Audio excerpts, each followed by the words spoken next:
कैसे हैं आप सब? आई होप आप बहुत अच्छे होंगे।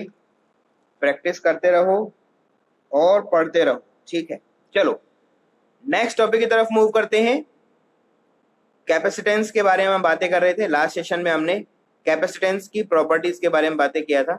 कुछ छोटा सा रिकैप कर देते हैं। जैसे कैपेसिटेंस में हमने बताया था एक्चुअल में फॉर्मूला जो है वो है Q बाय V, लेकिन कैपेसिटेंस ना तो चार्ज पर डिपेंड करता है ना ही पोटेंशियल डिफरेंस पर डिपेंड करता है। क्लियर है? वो डिपेंड किस पे करता है? मैंने 3 चीजें बताई थी आपको, ठीक है। तो मैं यहाँ पर लिख देता हूं। हमने जो पढ़ा था उसमें पढ़ा था कि जो कैपेसिटेंस है ये आपका होता तो है Q डिवाइड बाय V, ठीक है। ये आपका होता क्या है? Q divide by V। Q equals to CV आया था, ठीक है। Q is proportional to V, उससे हमने सॉल्व किया था, तो Q बाय V हम इसको लिख देते हैं, ठीक है। लेकिन ये कभी भी ये जो चीज है इसको हम बोलते हैं फराड। इसको हम लोग क्या बोलते हैं? फराड बोलते हैं, ठीक है। फराडे के नाम पे ये सब चीजें दिया गया है। लेकिन कैपेसिटेंस कभी भी चार्ज और पोटेंशियल डिफरेंस दोनों पे डिपेंड नहीं करता है। तो डिपेंड किस पे करता है? C डिपेंड करता है शेप के ऊपर, शेप के ऊपर, परमिटिविटी के ऊपर, ठीक है। परमिटिविटी ऑफ मीडियम के ऊपर डिपेंड करता है, और आपका जो साइज है, ठीक है, dimensions, shape, size of capacitor, इन सब पे ये चीजें डिपेंड करता है। तो इस चीज को प्रूफ करना है, और प्रूफ करने के लिए हम लोग पढ़ना चाहते हैं पैरेलल प्लेट कैपेसिटर। चलिए क्या है समझिए थोड़ा सा।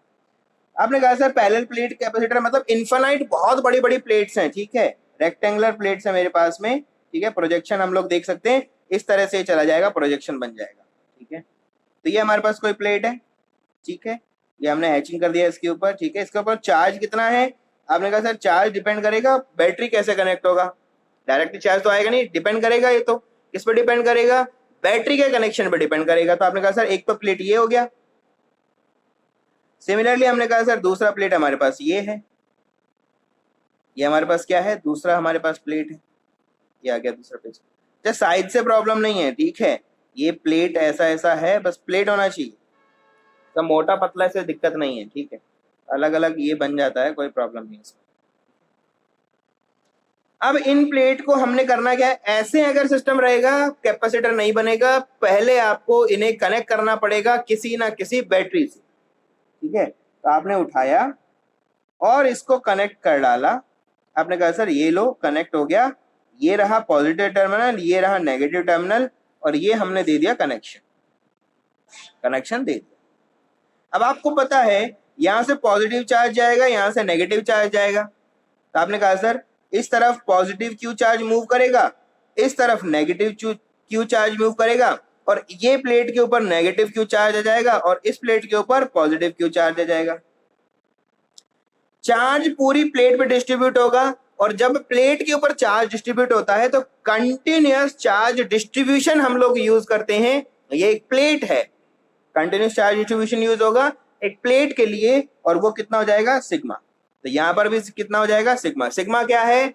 सिग्मा है आपका सरफेस चार्ज डिस्ट्रीब्यूशन। तो यहां पर लिख देते हैं सर सिग्मा क्या चीज है? सिग्मा का मतलब है यहां पर सरफेस चार्ज डिस्ट्रीब्यूशन। ये क्या है? Charge distribution on surface, surface charge distribution बोल देते हैं। इसका यूनिट क्या होता है ये पता होना चाहिए आपको। ये होता है कूलम्ब्स पर मीटर स्क्वायर। यूनिट्स क्या रहेगा? कूलम्ब्स पर मीटर स्क्वायर, ठीक है। पूरा का पूरा हमारा इस तरह का प्लेट है हमारे पास पूरा। ये L लेंथ का प्लेट है, ठीक है। ये L लेंथ का प्लेट है हमारे पास में, और इसका जो एरिया है, इसका जो एरिया है, पूरा जो एरिया वो कितना है? A है, ठीक है। तो यहां पर लिख देते हैं L क्या है? Length of plate, length of plate, ठीक है। अभी नहीं दिखेगा, बना देंगे, अभी प्रॉब्लम नहीं है। ए क्या है? This is area of plate, ठीक है। ये मीटर स्क्वायर, ठीक है। ये किस में रहेगा? मीटर्स में। ये किस में रहेगा? मीटर्स स्क्वायर, ठीक है। यूनिट्स आपको बहुत अच्छे से आना चाहिए, यूनिट्स के ऊपर काफी बार चीजें आ जाती है। ये दोनों प्लेट को हमने सेपरेट किया है, दोनों प्लेट को हमने क्या किया? सेपरेट किया है। और बीच में ये जो मीडियम आपको दिख रहा है व्हाइट कलर से, जो हमने बनाया नहीं है, अपने आप से भगवान ने दिया। तो ये जो हमने ड्रॉ किया है ये क्या है, आपका डाइलेक्ट्रिक मीडियम है, ठीक है। तो फिलहाल हम लोग क्या बात कर रहे हैं यहाँ पर एक डाइलेक्ट्रिक मीडियम है और ये कैसा है, वैक्यूम। ये कैसा है बेटा, वैक्यूम। वैक्यूम का डाइलेक्ट्रिक मीडियम हम लेके चल रहे हैं, ठीक है। तो वैक्यूम अगर रहेगा तो उस कंडीशन में हमारा वैल्यू कितना रहेगा, एप्सिलॉन। वैल्यू क्या रहेगा, परमिटिविटी का वैल्यू कितना हो जाता है, एप्सिलॉन। दोनों को हमने सेपरेट करना होता है और सेपरेशन का जो डिस्टेंस है वो हमने डिफाइन कर दिया, दिस इज समथिंग डी। ये क्या बोल दिया, डी। तो हमने डी डिफाइन कर दिया। डी क्या है, डिस्टेंस ऑफ सेपरेशन। ये क्या है, distance of separation between two parallel plates. Parallel plate के बीच का क्या है, डिस्टेंस ऑफ सेपरेशन हमें देखने को मिला, डी है। क्लियर सब बातें। अब बात आती है इलेक्ट्रिक फील्ड के बारे में। किसके बारे में बात आती है, इलेक्ट्रिक फील्ड के बारे में। तो आपने कहा सर इलेक्ट्रिक फील्ड कैलकुलेट करेंगे, ठीक है। इनफाइनाइट प्लेट की वजह से इलेक्ट्रिक फील्ड आपको पता होना चाहिए कितना होता है, ठीक है। ये आपको पता होना चाहिए, ठीक है। नहीं होता है कोई बात नहीं, अभी बता देंगे। हमने 3 पॉइंट चूज कर रहे हैं, इंपॉर्टेंट है पॉइंट चूज करना। तो हमने बोला कैसे कैसे देखें, तो हमने बोला ये कोई पॉइंट बी है हमारे पास में, ये कोई पॉइंट ए है हमारे पास में, और बीच में एक पॉइंट है which is equal to P, ठीक है। हमें क्या करना है, we have to calculate electric field on all 3 points, ठीक है। हमें करना क्या है, हम लोग यहां पर करने जा रहे हैं, we have to calculate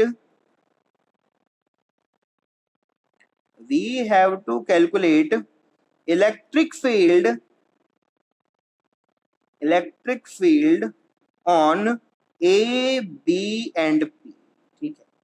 A B और पी के ऊपर हम क्या करना चाहते हैं, इलेक्ट्रिक फील्ड का कैलकुलेशन करना चाहते हैं, ठीक है। पहले ये तो हम करेंगे तब जब हमें ये पता हो कि हमारा इलेक्ट्रिक फील्ड का वैल्यू होता कितना है एक पैरेलल प्लेट की वजह से। तो चलो हम सॉल्व करके बताते हैं आपको। Electric field due to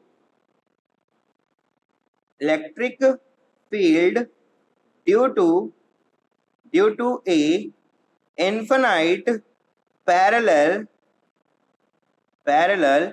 plate.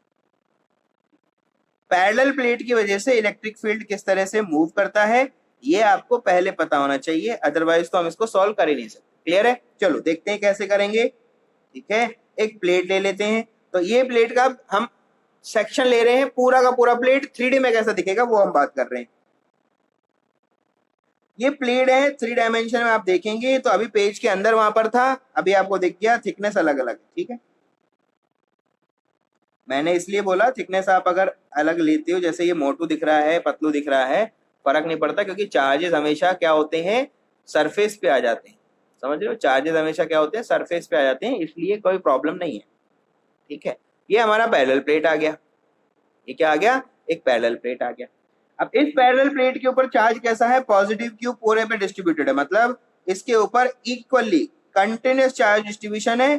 कैसा चार्ज डिस्ट्रीब्यूशन है, पॉजिटिव चार्ज डिस्ट्रीब्यूटेड है। आपने डिफाइन कर दिया कि ये पूरे प्लेट के ऊपर पॉजिटिव चार्ज इक्वली डिस्ट्रीब्यूटेड है, मतलब सिग्मा डिस्ट्रीब्यूशन के साथ में पूरा चार्ज क्या हो चुका है, इसके ऊपर डिस्ट्रीब्यूट हो चुका है। क्लियर है, ये सब बताना पड़ता है, बिना बताए ऐसे काम चलने वाला नहीं है। बहुत सारा चार्ज, सिग्मा डिस्ट्रीब्यूशन है, तो आपने डिफाइन कर दिया सिग्मा डिस्ट्रीब्यूशन है। लेंथ कितना है, एल लेंथ ले सकते हो, ठीक है, इनफाइनाइट ले सकते हो, आप एल लेंथ ले लो इनफाइनाइट ले लो, कोई फर्क नहीं पड़ता, ठीक है। तो मैं फिलहाल एल लेंथ के लिए सॉल्व कर देता हूँ। इनफाइनाइट का भी केस होता है, एल का वैल्यू इनफाइनाइट हो जाएगा, बस अगर कोई कॉम्बिनेशन बनेगा तो एल का वैल्यू इनफाइनाइट रख देना, कोई तो इश्यू उसमें है नहीं। क्लियर है सब बातें, चलो अब आप देखें तो आप कहते हो कि सर हमें क्या लेना है, हमें लेना होता है इलेक्ट्रिक फील्ड कैलकुलेट करना है, तो गॉसियन सरफेस से कैलकुलेट करते हैं। तो कैसे करें, आपने कहा सर यहां पर एक गॉसियन सरफेस ले लो और ये हमारा डिस्टेंस इस तरह से मूव करेगा, तो आपने कहा सर गॉसियन सरफेस भी हमारा इस तरह से कुछ फंक्शन शो करेगा,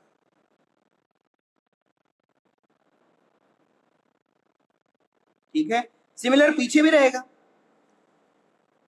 सिमिलरली क्या रहेगा, पीछे भी रहेगा। तो मैं यहां पर इस तरह से बना, ठीक है। पॉजिटिव चार्ज है, आगे पीछे जाएगा, सिलेंडर है, पूरा का पूरा एल एक्स लेंथ डिस्टेंस पे है, बहुत सारे पॉइंट्स हैं, ठीक है। ये बोल दिया ये कोई पॉइंट है, इस पॉइंट पे कैलकुलेट कर रहा हूं, ये पॉइंट क्या है, एक्स है, क्या है, कोई पॉइंट एक्स है। होगा क्या, इलेक्ट्रिक फील्ड तो हमेशा प्रोपोगेट किस तरफ होगा, आपने कहा सर ये डायरेक्शन रहेगा इलेक्ट्रिक फील्ड का इस तरफ, और सिमिलरली इस तरफ जो डायरेक्शन है वो हमेशा इस तरह रहेगा। ये तो हम जानते हैं ना, इलेक्ट्रिक फील्ड प्रोपोगेशन हमेशा क्या होता है, पॉजिटिव प्लेट से कोई भी पॉजिटिव चार्ज से हमेशा क्या रहेगा, परपेंडिकुलर आउट हमेशा जाता हुआ मिलेगा। मिल गया। अब क्या करना है सर, सरफेस देखना है बेटा, ठीक है। तो ये आपका कोई एरिया 1 है जो सामने दिख रहा है, ये कोई एरिया 2 है। तो होगा क्या, यहां से बाहर की तरफ क्या मिलेगा आपको, यहां से बाहर की तरफ जाता हुआ क्या मिलेगा आपको, यहां से आप कहोगे सर ये रहा मेरा ds2 वेक्टर। सिमिलर यहां से बाहर जाएगा एक area vector which is equal to ds1 vector. Electric field इधर है इधर है, तो आपने कहा सर गॉस लॉ अप्लाई कर दो। क्या कर देंगे हम लोग, गॉस लॉ हम लोग क्या कर देंगे, अप्लाई करेंगे, गॉस थ्योरम अप्लाई करेंगे। क्या बोलता है गॉस थ्योरम, ये बोलता है कि phi flux is equals to line integral of E vector dot ds vector. E क्या है, इलेक्ट्रिक फील्ड, ds क्या है, एरिया वेक्टर, और ये इक्विवेलेंट होते हैं किसके, Q divide by epsilon not के। किसके इक्विवेलेंट होते हैं, Q divide by epsilon not के, हमेशा क्या होते हैं, इक्विवेलेंट होते हैं। क्लियर है, आपने ओपन किया, आपको मिला phi is equals to E dot ds, dot product है, वेक्टर प्रोडक्ट है, तो क्या कर दिया, ds क्या बन गया मेरे पास में, cos ऑफ थीटा, इंटीग्रेशन होना है इसका, और ये इक्विवेलेंट होना चाहिए किसके, Q divide by epsilon not के। ओपन कर दो, जितने ds है सब पूरा का पूरा सरफेस पे चाहिए ना, तो सबको जोड़ दो, कितना बनेगा बेटा, phi इज इक्वल्स टू ये हो जाएगा E multiply by ds1 cos theta, इन इसका इसके बीच का एंगल कितना है, 0 डिग्री, तो 1 value, integration plus E constant value है, दूसरा कौन हो जाएगा, ds2, यहां पर भी दोनों के बीच का एंगल कितना है, 0 डिग्री, दोनों पैरेलल है, दोनों क्या है, पैरेलल है, तो वैल्यू कितना हो जाएगा, ds2, थीटा का वैल्यू 0, तो ds2 इक्विवेलेंट होना चाहिए, किसके इक्विवेलेंट होना चाहिए, Q divide by epsilon not. आपने कहा sir flux is equals to हो गया E multiply by S1 plus E multiply by S2 which is equals to E multiply by S1 plus S2। S1 एक circle है, S2 भी एक circle है, दोनों का वैल्यू कितना हो जाएगा, आपने कहा sir 2 into pi r square, और ये बराबर किसके होना चाहिए, Q divide by epsilon not. किसके इक्विवेलेंट होना चाहिए, Q divide by epsilon not के इक्विवेलेंट होना चाहिए। चलो अगर ये इतना हम पता लगा लेते हैं तो फिर आगे बढ़ते हैं। आपने क्वेश्चन को ठीक से समझा, आपने कहा सर हमें पता लग गया किस तरह से मोशन चलेगा, तो आपने कहा सर फ्लक्स पता लगा, और फ्लक्स का वैल्यू कितना हुआ, E multiply by 2 multiply by pi r square. R radius का अगर हमने लिया है सर्कल, तो उसका वैल्यू कितना हो जाएगा, आर स्क्वायर, और ये इक्विवेलेंट होना चाहिए, किसके इक्विवेलेंट होना चाहिए, Q डिवाइड बाय एप्सिलॉन। किसके इक्विवेलेंट होना चाहिए, Q डिवाइड बाय एप्सिलॉन के इक्विवेलेंट होना चाहिए। आपको मैं कई बार बता चुका हूं Q क्या होता है, Q हमेशा याद रखना, बहुत इंपॉर्टेंट है। क्या बोलते हैं Q का, Q होता है आपका टोटल चार्ज एनक्लोज्ड बाय, क्या होता है, this is nothing but charge enclosed bye Gaussian surface. क्या होता है, गॉसियन सरफेस। ये क्यू चार्ज है, कितना चार्ज लेके चलना है, आपने कहा सर पता नहीं हमें तो चार्ज कितना होगा, यहां से निकालेंगे बेटा। ये रहा गॉसियन सरफेस, इसमें कितना चार्ज है वो पता लगा, टोटल चार्ज कितना है क्यू, डिस्ट्रीब्यूशन किसका है, सिग्मा का, लेंथ कितना है एल, ठीक है, लेंथ कितना है एल, आर रेडियस के अंदर हमें पता लगाना है। सिंपल, अगर आप देखना चाहो, अगर आप ऐसे नहीं भी देखना चाहते हो, ठीक है, अगर आप इसको ऐसे काउंट नहीं भी करना चाहते हो तो उसमें कोई प्रॉब्लम नहीं है, ठीक है, कोई प्रॉब्लम इसमें नहीं होता है। सिंपल आप बोल दो कि टोटल इसका चार्ज क्यू मान लेते हैं, पॉजिटिव चार्ज सिर्फ क्यू है इसके अंदर, तो Q divide by epsilon not ले सकते हो, ठीक है। हमने बोल दिया ये चार्ज कितना है, क्यू है, ठीक है, तो ये कितना हो गया, टोटल चार्ज कितना हो गया, क्यू हो गया। आपने कहा sir E is equals to, ठीक है, E इज इक्वल्स टू, उसमें डिस्ट्रीब्यूशन किसका है, डिस्ट्रीब्यूशन किसका है मेरे पास में, टोटल ऐसे क्यू को तो लिखना पड़ेगा ना, सिग्मा के फॉर्म में लिखते हैं हम लोग, ठीक है, तो सिग्मा के फॉर्म में लिखते हो तो ऐसे लिख सकते हो, E इज इक्वल टू कितना हो जाएगा, Q divide by epsilon not, और ये है क्या एक्चुअल में, ये एरिया ही तो है, तो कितना हो जाएगा, आपने कह दिया सर ये हो जाएगा 2A, कितना हो जाएगा 2A, कितना हो जाएगा 2A, ये एक्चुअल में लिखा हुआ क्या है, this is nothing but E multiply by 2 multiply by area of circle, circle का एरिया ही तो है वो, कुछ नया तो नहीं है, ऐसे लिख सकते हो। तो आपने कहा सर E का वैल्यू यहाँ आ गया। अब हमें पता है कि जो Q होता है वो कितना होता है, सिग्मा मल्टीप्लाई बाय A होता है। सिग्मा लिखें तो Q बाय A लिख सकते हैं, सिग्मा अगर लिखना चाहें तो Q बाय A लिख सकते हैं क्या, तो Q बाय A को हम क्या लिख सकते हैं, सिग्मा लिख सकते हैं, तो यहाँ से लिख जाएंगे आप sigma divide by 2 epsilon not, ठीक है। तो अगर आपसे कोई पूछता है कितना होता है, तो आप डिराइव करके बताया मैंने आपको, this is nothing but sigma divide by 2 epsilon not which is also equals to Q divide by 2A epsilon not, ठीक है। तो this is nothing but electric field due to a infinite plate बोल दो, चाहे से L length का बोल दो, क्यों, क्योंकि लेंथ का कोई फंक्शन ही नहीं है, ठीक है, कोई लेंथ का फंक्शन नहीं है, चार्ज का वैल्यू है, तो चार्ज का वैल्यू निकालेंगे, वैल्यू पुट करेंगे, जितना बड़ा हो सबका वैल्यू आ जाएगा, क्लियर है। ये हमारा होता है, दोनों तरफ देखने को मिलता है। अब देखो हमारा सिस्टम क्या है, हमारा सिस्टम क्या है, हमारा सिस्टम है 2 प्लेट्स, हमारे सिस्टम में क्या है 2 प्लेट्स, तो 2 प्लेट्स है तो सर ये तो बहुत ज्यादा हो जाएगा, डबल हो जाएगा, कैसे होगा डबल, डायरेक्ट ही नहीं देखेंगे, आपको समझना है चीजों को कैसे डबल होता है, क्लियर है। ये रहा एक प्लेट, सिमिलरली आपने बोल दिया ये रहा सर दूसरा प्लेट, ठीक है, क्या क्या होगा वो देखो, ये पॉजिटिव प्लेट है, ये हमारा नेगेटिव प्लेट है, पॉजिटिव प्लेट से हमेशा, पॉजिटिव प्लेट से हमेशा इस तरफ क्या होगा, इलेक्ट्रिक फील्ड क्या करेगा, मूव करेगा, पॉजिटिव प्लेट से दूसरे तरह डायरेक्शन में भी क्या होगा, इलेक्ट्रिक फील्ड यहाँ पर क्या करेगा, मूव करेगा। नेगेटिव प्लेट पे क्या होता है, नेगेटिव प्लेट के ऊपर हमारा इलेक्ट्रिक फील्ड टर्मिनेट होता है, तो उधर से भी जब आओगे तो इधर से क्या होगा, वो टर्मिनेट होगा, ठीक है, कहीं से आएगा टर्मिनेट होगा, यहाँ पर दोनों तरफ प्रोपगेट होगा, यहाँ पर क्या होगा, टर्मिनेट होगा। पॉइंट कहाँ पर है आपके, आपने कहा सर एक पॉइंट तो यहाँ पर है जिसको हमने बोला है P, यहाँ पर भी एक पॉइंट है सर जिसको हमने क्या बोला है B, और यहाँ पर भी एक पॉइंट है जिसको हमने क्या बोला है A, ऐसा ही कुछ है, ऐसा सिस्टम में कुछ हमारे पास अवेलेबिलिटी है। आपने कहा सर तीनों पे हमें चाहिए, हमें तीनों पे वैल्यू चाहिए, ठीक है, तो आप देखिए जरा क्या क्या होगा, इलेक्ट्रिक फील्ड इस तरफ, इसको इलेक्ट्रिक फील्ड, ये इसका माइनस का इलेक्ट्रिक फील्ड, ये प्लस का इलेक्ट्रिक फील्ड, ये रहा इलेक्ट्रिक फील्ड नेगेटिव का, दो प्लेट है ना, दोनों अपना अपना अपना इफेक्ट दिखाएंगी, दोनों प्लेट अपना अपना क्या दिखाएंगे, इफेक्ट दिखाएंगी। तो नेगेटिव प्लेट की वजह से इलेक्ट्रिक फील्ड इस तरफ आएगा, पॉजिटिव प्लेट की वजह से इस तरफ आएगा, तो आपने कहा सर ये रहा पॉजिटिव, यहां पर भी देख लो नेगेटिव की वजह से ये रहा, पॉजिटिव की वजह से ये रहा, इस पे क्या हुआ, पॉजिटिव की वजह से ये रहा, और नेगेटिव की वजह से इसी डायरेक्शन में ये रहा, क्लियर है। वेक्टर लगा दो, सब वेक्टर क्वांटिटी है क्योंकि ये हमेशा याद रखना, ठीक है, तो वेक्टर पुट कर दिया आपने। तो अब देखो जरा, आप देखें electric field at A is equals to, क्या बोलोगे sir, E positive minus E negative, value कितना हो गया 0। बी पॉइंट पे भाई पॉजिटिव नेगेटिव मैग्नीट्यूड तो सेम ही है ना भाई, दोनों के ऊपर चार्ज तो सेम ही है ना, तो मैग्नीट्यूड भी सेम रहेगा। ये कैसा था, माइनस क्यू चार्ज था, ये कैसा था, प्लस क्यू चार्ज था, सेम अमाउंट का चार्ज है, सेम अमाउंट का चार्ज है, तो इलेक्ट्रिक फील्ड का इंटेंसिटी भी सेम होगा, और अगर इंटेंसिटी सेम होगा तो एक पॉजिटिव इस तरफ जा रहा है, नेगेटिव इस तरफ जा रहा है, अपोजिट है दोनों, तो वैल्यू कितना हो गया 0।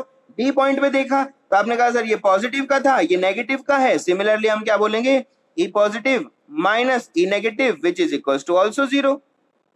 सिमिलर आपने कहा सर, अब बात करते हैं P पॉइंट के ऊपर, तो क्या हो जाएगा, आपने कहा sir E positive plus E negative दोनों ऐड हो जाएंगे, तो P पॉइंट पे एक प्लेट की वजह से E का वैल्यू ये रहा, तो कितना हो जाएगा sir, sigma divide by 2 epsilon not, plus negative plate भी होगा तो ऐसा ही तो शो करेगा ना, डायरेक्शन तो उतना ही रहने वाला है, तो आपने कहा सर ये भी कितना हो जाएगा, sigma divide by 2 epsilon, value कितना हो गया 2 sigma divide by two epsilon. तो पी पॉइंट के ऊपर इलेक्ट्रिक फील्ड का वैल्यू कितना आ गया, sigma divide by epsilon, value आ गया sigma divide by epsilon. P point पे इलेक्ट्रिक फील्ड का वैल्यू कितना हो जाएगा, sigma divide by epsilon. Clear है सब बातें?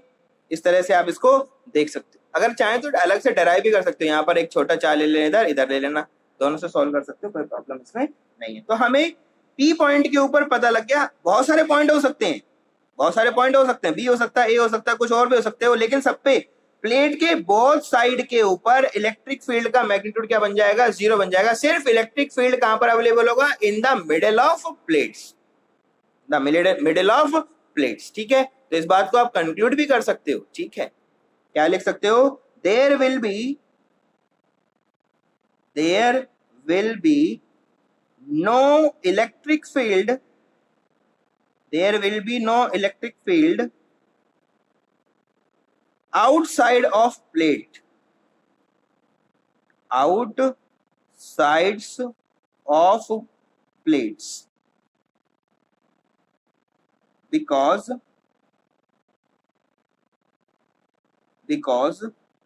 both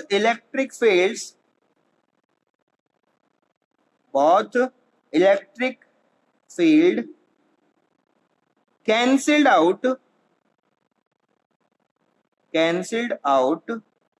each other at A and B। A और B के ऊपर क्या कर देते हैं, वो एक दूसरे को कैंसिल आउट कर। क्लियर है सब बातें? चलो पी पॉइंट में पता लग गया, बड़ा खुशी की बात है। कैसे, क्यों खुशी की बात है सर? अरे भाई हमें पता चल चुका है पी पॉइंट के ऊपर electric field which is equals to nothing but sigma divide by epsilon naught. Sigma को अगर पुट करोगे तो कितना हो जाएगा, Q divide by A epsilon naught. भाई सिग्मा इक्वल्स टू, क्यों लिख रहे हो ऐसा, क्योंकि हम जानते हैं sir Q is equals to क्या होता है, सिग्मा मल्टीप्लाई बाय ए होता है, तो sigma equals to Q by A हो जाएगा। यूज कर सकते हैं ना? अगर ऐसा कर सकते हो तो अब आप और भी कुछ जानते हो। वी नो, क्या पता है आपको, वी नो द रिलेशनशिप, क्या पता है हमको, the relationship between electric field and potential. Electric field और पोटेंशियल का रिलेशन भी हमें पता है। आपने कहा सर क्या रिलेशन है, बहुत ही आसान है, तो आपको सबको पता ही होना चाहिए, बहुत इंपॉर्टेंट भी है। V इज इक्वल टू होता है minus of E dot D are. क्या होता है, V इज इक्वल टू क्या होता है, minus of E dot D R. आप लिखना चाहे तो E equal to D V by D R भी लिख सकते हो, that is not a big deal. Clear है? इंटीग्रेशन तो करना ही पड़ेगा हमें। V का मतलब क्या है, potential difference between both plates. V का मतलब क्या है, V is nothing but potential difference between both plates। V क्या है, this is nothing but potential difference between both plates। दोनों प्लेट के बीच का क्या है, पोटेंशियल डिफरेंस। चलो देखें, तो आपने कहा सर हमें तो इंटीग्रेशन करना पड़ेगा, बिल्कुल करेंगे। तो आपने कहा सर इसका मतलब हम इसको ऐसा लिख सकते हैं क्या, dV is equals to E dot D R minus sign, बिल्कुल लिख सकते हो, रिलेशन तो यही था, E equals to D by D R तो होता ही है, क्योंकि हम लोग ये लिखा कहाँ से है, हमने यहीं से तो लिखा है, E equals to minus DV divide by D R ही तो होता है, ये तो रिलेशनशिप होता है जिससे हमने इसको डेराइव किया है। ठीक है, तो आपने कहा सर इंटीग्रेशन कर डालो, फिर तो इंटीग्रेशन करेंगे इसका डीवी का, और किसका इंटीग्रेशन करोगे, आपने कहा सर E और डी आर का भी करेंगे। बहुत बढ़िया। dr का मतलब क्या होता है, डिस्टेंस, दो पॉइंट चार्जेस के बीच का डिस्टेंस। यहाँ पॉइंट चार्जेस नहीं है, प्लेट चार्जेस है, कोई बात नहीं। v का वैल्यू कहां से कहां तक जाएगा, v पॉजिटिव। जब v पॉजिटिव है तो r का वैल्यू कितना है, 0। और उस कंडीशन में जब v नेगेटिव है तो r का वैल्यू क्या है, d। कैसे पता लगाया, अरे भैया यही तो सिस्टम है, इन दोनों पॉइंट के बीच का जो डिस्टेंस है वही तो आपका क्या है, d है, तो ये d इक्वल्स टू 0, ये d equals to capital D या स्मॉल d। इस पॉइंट का पोटेंशियल कितना है, इस पॉइंट का पोटेंशियल V पॉजिटिव है, इस पॉइंट का पोटेंशियल कितना है, V नेगेटिव है। समझ रहे हो चीजों को, भाई पॉजिटिव प्लेट का पोटेंशियल पॉजिटिव, नेगेटिव प्लेट का पोटेंशियल नेगेटिव, बस इतना ही सी बातें हैं।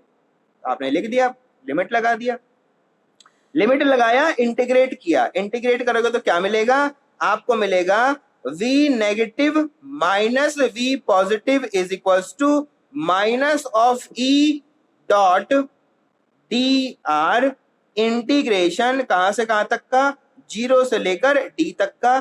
साइन को हमें क्या करना है, रिमूव करना है, रिमूव करना है, तो इसको थोड़ा सा सॉल्व कर दो, पलट दो। यहां पर क्या लिख दिया आपने, आपने लिख दिया V positive minus V negative is equals to E का वैल्यू कहां से लाओगे, आपने कहा सर E का वैल्यू है हमारे पास सिग्मा डिवाइड बाय एप्सिलॉन, है ना हमारे पास, तो मल्टीप्लाई बाय क्या करना पड़ेगा सर dr, लिमिट कहां से लगेगा, 0 से कहां तक, d तक, सॉल्व करो।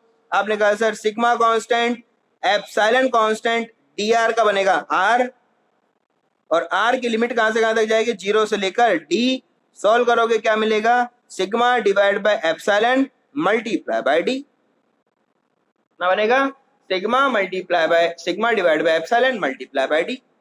V पॉजिटिव माइनस नेगेटिव, यही तो है पोटेंशियल डिफरेंस, तो आपने कहा sir V is equals to कितना बना, sigma divide by epsilon multiply by d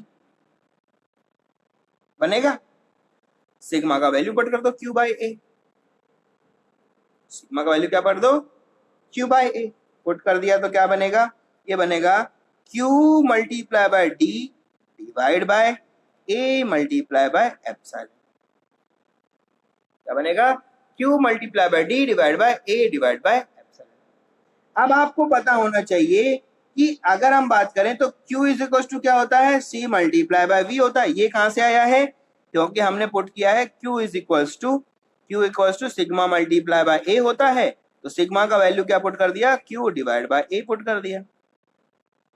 ये जो कंडीशन बना वो तो यहां से आया। अभी हमें पता है रिलेशन, कैपेसिटर का रिलेशन तो ये होता है, और अगर ये रिलेशन होता है तो यहां से हम क्या लिख सकते हैं, V is equals to Q divide by C लिख सकते हैं क्या, Q divide by C, V equals to this, तो दोनों कंपेयर कर दो तो क्या हो जाएगा, Q divide by C is equals to Q multiply by D divide by A epsilon not, which is equals to C is equals to कितना बनेगा बेटा, A epsilon naught divide by D, कितना बनेगा, A epsilon naught divide by D। तो आपको मिला capacitance for a parallel plate is equals to A epsilon naught divide by D।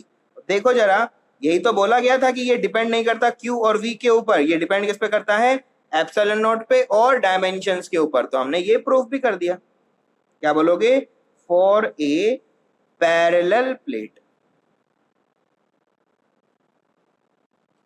For a parallel plate, this is the value for a parallel plate. Clear है सब बातें।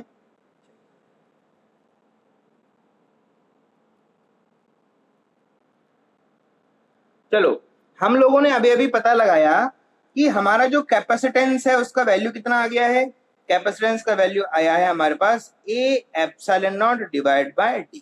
ठीक है, तो हम लोगों के पास अगर ये रिलेशनशिप है कैपेसिटेंस का, इसके लिए लिखा गया है for a parallel plate, parallel plate के लिए हमारा रिलेशनशिप किसका है, इसका है। तो देखिए जरा, C is function of A, C is function of epsilon, C is function of D, C is function of D। और इनका रिलेशन किसके साथ कैसा है वो आप यहां से डायग्राम में यहां से भी देख सकते हैं। ठीक है, क्या बोल सकते हो, C is proportional to A, C is proportional to epsilon, C is inversely proportional to D। ठीक है, इसका क्या मतलब है सर, बहुत आसान है बेटा, आपको सिर्फ पता लगाना है कौन सी चीज के इंक्रीमेंट पे C का वैल्यू यहां पर आपका इंक्रीज डिक्रीज होगा। देखिए जरा, तो आपने कहा सर अगर हम एरिया ऑफ प्लेट बढ़ाते हैं तो हमारा कैपेसिटेंस का वैल्यू इंक्रीज होता है। ये सब चीजें डिस्कस करना है, बहुत इंपॉर्टेंट है। अगर हम एप्सिलॉन नॉट का वैल्यू बढ़ाते हैं तब भी हमारा कैपेसिटेंस का वैल्यू इंक्रीज करता है। अगर हम डिस्टेंस ऑफ सेपरेशन बढ़ाते हैं तो हमारा कैपेसिटेंस का वैल्यू डिक्रीज करता है। आपको पता होना चाहिए ये सब चीजें हैं क्या चीज, ये डिस्कस हो चुका है, कैपेसिटेंस में हम डिस्कस कर चुके हैं। नहीं अगर आपने देखा है तो लेक्चर जरूर देखें पुराना, इससे जो पहले प्रीवियस लेक्चर है वो इसी पे डिपेंडेंट है। ठीक है, बार बार देखो उनको, समझो चीजों को। देखो एरिया बढ़ाओगे तो डेफिनेट सी बात है चार्ज का जो स्टोरेज है वो कहां पर होगा, वो प्लेट पे होगा। किस पे होगा, प्लेट पे होगा। तो डेफिनेट सी बात है, जैसे जैसे आप एरिया का वैल्यू इंक्रीज करते जाओगे, क्वांटिटी ऑफ चार्ज जो यहाँ पर स्टोर हो सकता है वो बढ़ेगा, और चार्ज अगर बढ़ेगा तो कैपेसिटेंस का वैल्यू भी यहाँ पर इंक्रीज करेगा। एप्सिलॉन नॉट का वैल्यू इंक्रीज करने का क्या मतलब है, परमिटिविटी ऑफ मीडियम बढ़ाना है।